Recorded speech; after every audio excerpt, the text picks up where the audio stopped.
If you've been following this channel, everybody knows I love a good game. I grew up playing video games. I still play my video games. I'm never gonna stop playing my video games. So you can imagine how crazy it sounded to me when I heard all this stuff about Nintendo. Like the things that Nintendo has been doing, I expected from Sony. I expected definitely from Xbox, Microsoft, PlayStation and Xbox, but never in a million years if you had told me that this is what Nintendo would be on. Even with the Nintendo Ninjas, like I know about the Nintendo Ninjas. I know about the IP. I understand. Even just talking about this, Nintendo doesn't like it, and that's fair. But this right here, it just feels like it's gone too far. And what am I talking about? Well, the Nintendo Switch 2 just came out earlier this month, and has been good. The features on the Nintendo have not been good. They have the ability to basically brick your Nintendo Switch 2 if you basically get out of line. You do something that they don't like. They can just your system doesn't work. You just spend all this money and then boom, your system doesn't work. The disc that they put out, the game isn't on the cartridge, right? You have to download the game from the cloud. Once you buy this plastic piece of nothing with basically a code, if I'm not mistaken, a code in it, and then you can download the game from using that code. That's the way I understand it, at least. But let's just jump into this, because the background NPC, I saw that she posted, and I saw that Asmund Gold, shout out to him, he actually talked about this. I didn't watch the video from him, so I want to see this. I want to see how I feel about what she's saying. She's saying Switch 2 is the last straw. I'm done with Nintendo. So let's check this out and see how bad this has gotten, okay?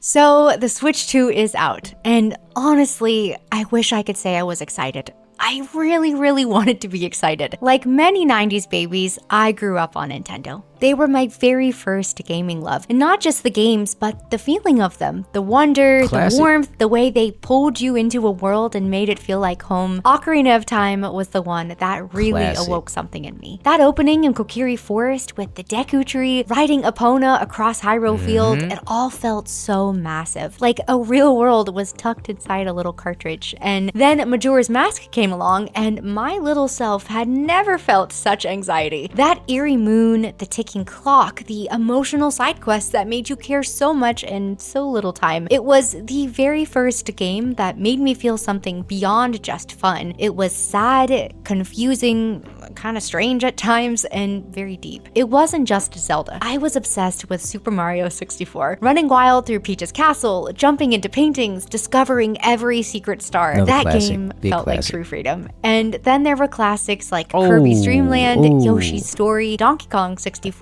Yes. Star Fox, Metroid Yes. Prime, all completely different and wonderful in their own way. And every one of them had a vibe, a soul, that Nintendo spark that made it feel like you weren't just playing, you were being let in on something very special. And then my parents bought me the original DS, and just like that, the whole thing was cracked wide open for me. That's how I found Animal Crossing Wild World, and I was hooked. I spent hours in that little village, rearranging furniture, writing letters, fishing for red snappers, and visiting my best friend's town during our weekly sleepovers. Even now, just hearing the soundtrack makes me very emotional. It takes me right back to those quiet, cozy afternoons after school, all curled up with that clunky silver DS with nowhere else that I needed to be. Truly the epitome of nostalgia. I don't know how old she is, but I'm gonna take a stab that she's in maybe her early 30s to maybe like 34ish, somewhere in there. Only because she started out with Super Nintendo, which that was also what I started with, and then she went into Nintendo 64. But now she's saying her parents bought her a DS.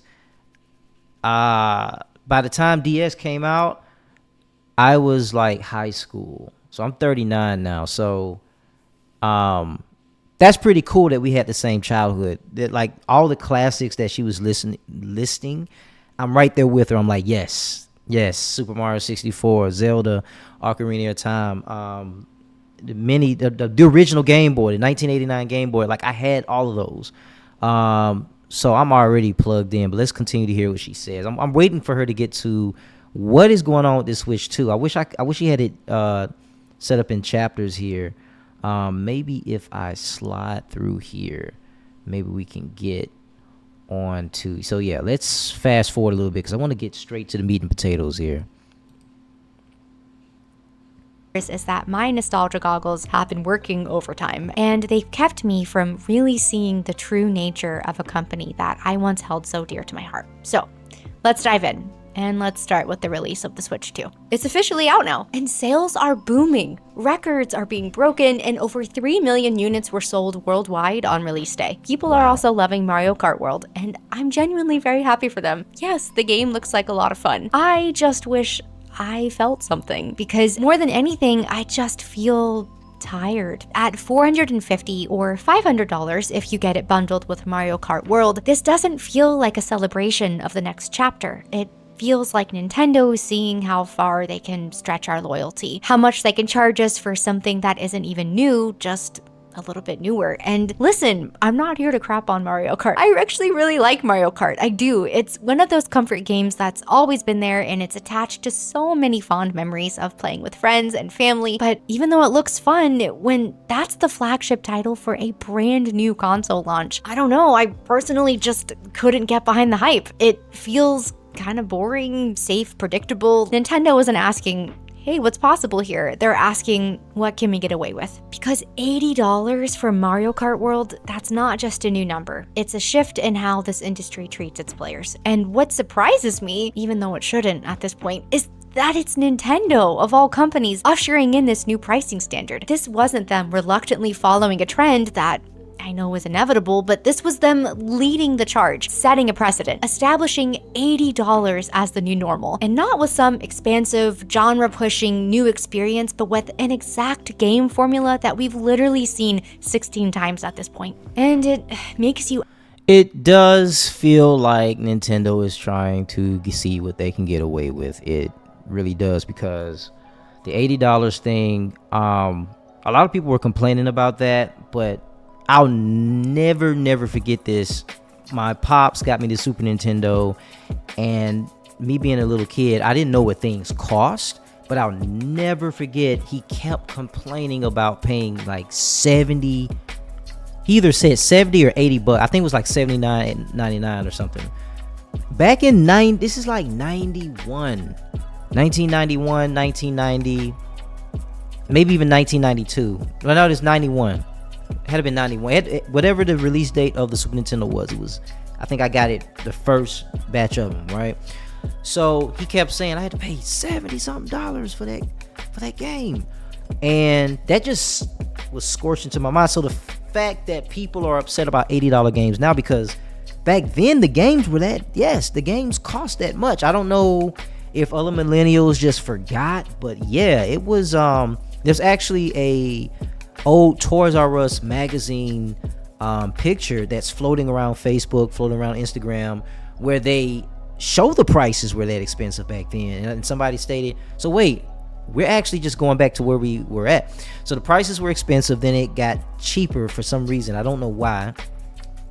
Because honestly, I think they were selling games at a loss, maybe because you had to factor in the price of the plastic that it took to make the cartridges, or the CD. I think CDs might have been cheaper to make than cartridges, but there's a lot of operating costs that go into the game versus, hey, we're just gonna do a digital upload. But the thing about Nintendo now is you don't actually own the game. When I was a kid, I learned how to barter. I don't even think my parents told me how to barter. I think I just learned it just naturally. I had Mega Man, my buddy had Super Mario Kart, right? Our parents are friends. I go over there, they want to trade with me. They want to play Mega Man, I want to play Mario Kart. So we're like, yeah, sure, let's trade.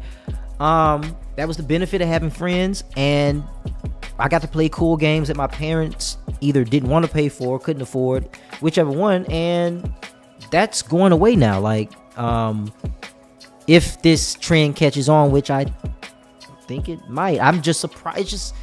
Nintendo is surprising everyone, because Nintendo has always been the Disney of the video game industry. This is the system that never really was a part of the video game. Well, it started out as Nintendo versus Sega, but over time it just became, okay, it's really Sony versus Xbox.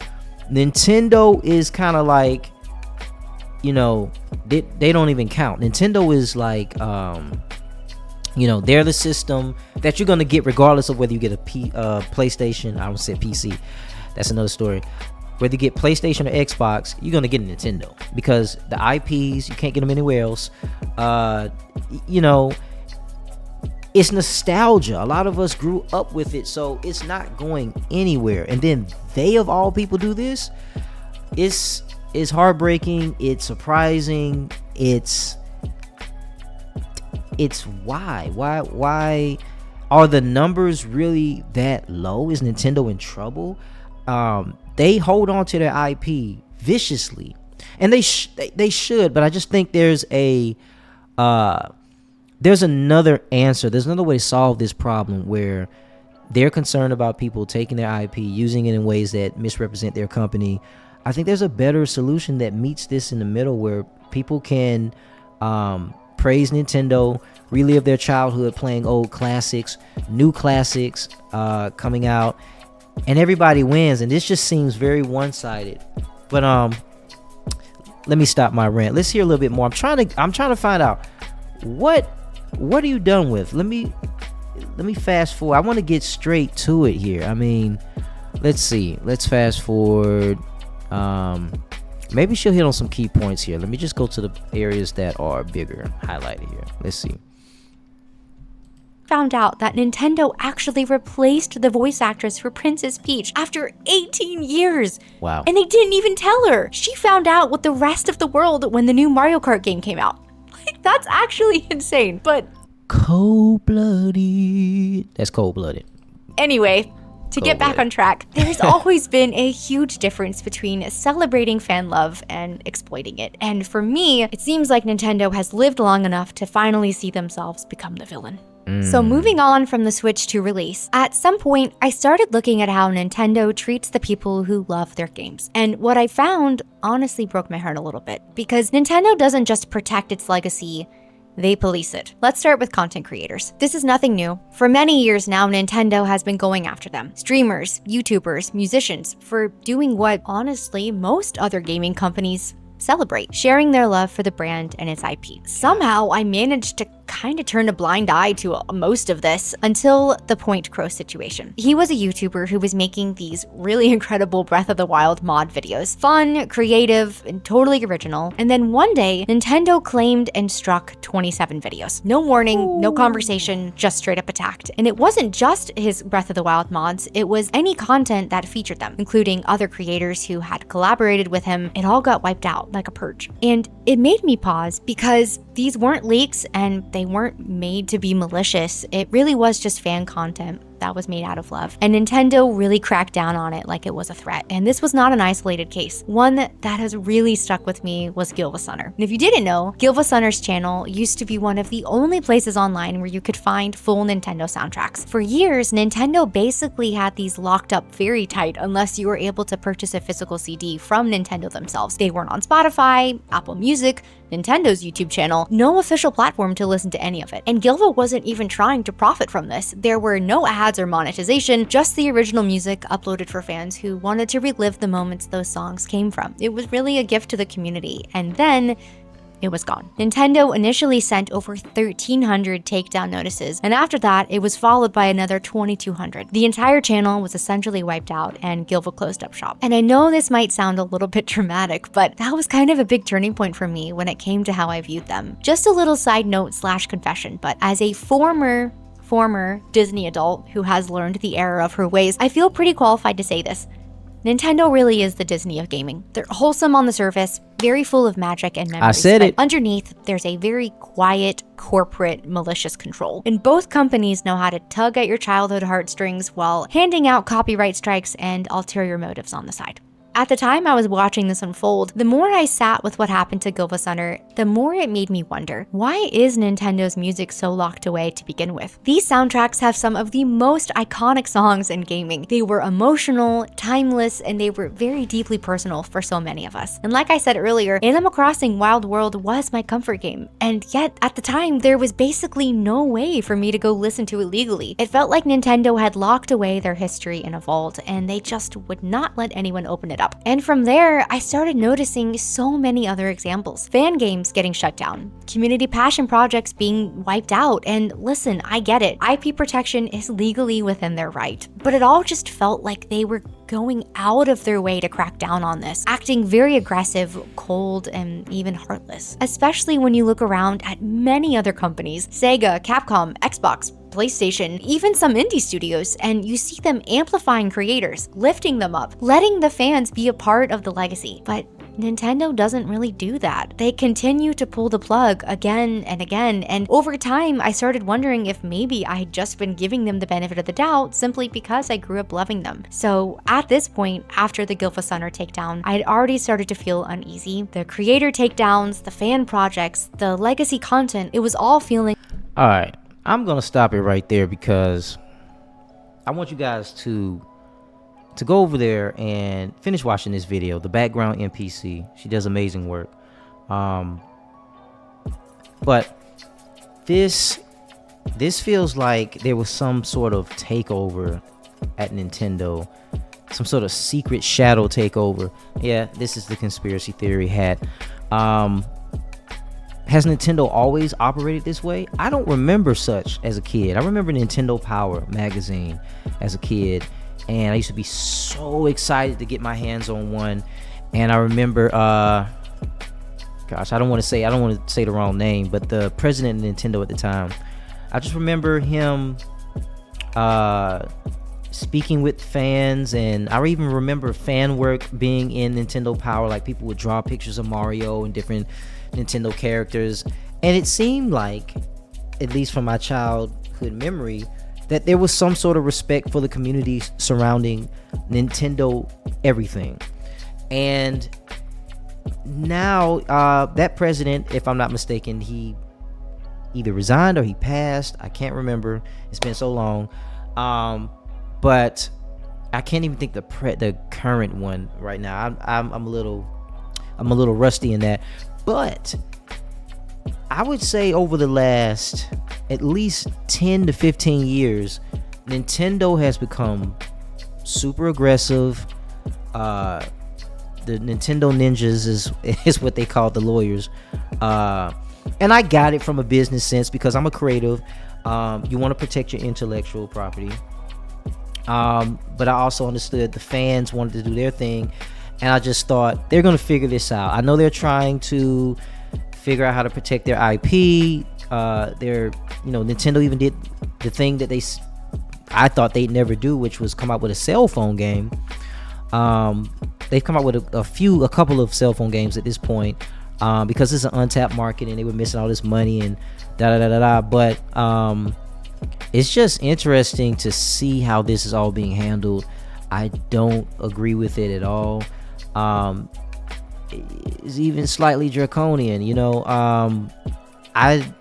nobody really likes this. And then you have casual people that's pushing the sales. And what I mean by casual people are people that's not really gamers. Like, she's a gamer, I can tell. She's listening to classics, she's talking about the music, the nostalgia of it. I'm right there with her, I get it. That was me.